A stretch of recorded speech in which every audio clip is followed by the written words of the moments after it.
Good evening, I'm Grace Brister. Alabama defeated University of Louisiana Monroe yesterday 63-7. The Tide started its first two games without a special teams touchdown, but that changed yesterday. The Tide totaled 262 return yards, breaking a 75-year record. Ja'Cory Brooks got his second blocked punt of his career, and Malachi Moore returned it for a touchdown. Brian Branch got his first touchdown for the Tide as he ran 68 yards into the end zone in the fourth. Kool-Aid McKinstry also averaged 27 yards per punt return.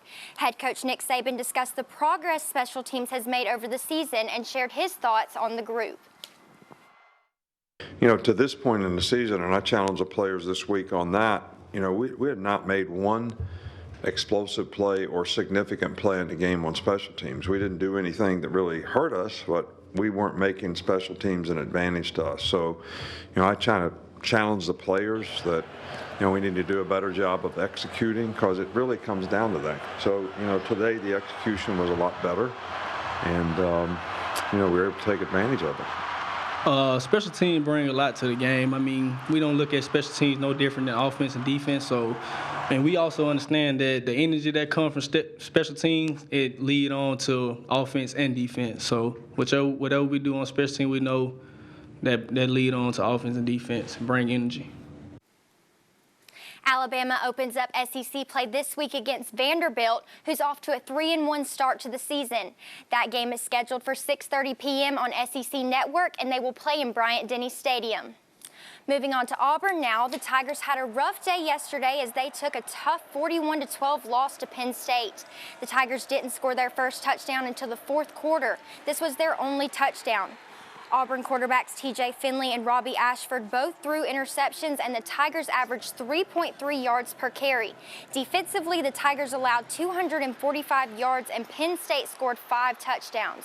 Head coach Brian Harsin was asked about his job security, and he made it clear that that was not his main focus. Number one, you know, I'm always coaching for this football team, all right, and these players, number one. And you know, I can't control that. I can control, you know, what I do each and every day. What I've always done is coach for this team, these players, these coaches. I believe in this team, and I believe in what we're doing, and we got to be better at it. So, you know, at the end of the day, that's all I ever focus on. Let's check out Bama in the NFL. Miami Dolphins quarterback Tua Tagovailoa had a career high of 469 passing yards and 6 touchdowns in a comeback win over the Baltimore Ravens. 2 of those touchdown passes were to Jalen Waddle, including the game-winning touchdown. The Dolphins won 42-38, and Tua is now the second quarterback in franchise history to record at least 400 passing yards and 5 touchdowns in a game. Other Alabama stats, Mac Jones threw for 252 yards and a touchdown. Damian Harris added 71 yards and a touchdown on the ground. Minkah Fitzpatrick snagged a second interception for the second week in a row and added 6 tackles for the Steelers. And for the Browns, Amari Cooper had 9 receptions for 101 yards and a touchdown.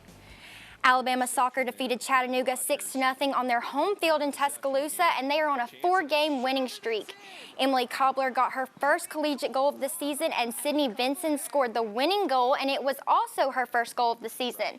The Tide will head to Knoxville on Thursday to face Tennessee. Yankee star Aaron Judge hit 2 home runs against the Brewers, driving in 4 runs and putting himself at only 2 away from tying the American League record with former Yankee star Roger Maris. His 59 home runs are the most by any right-handed batter in American League history.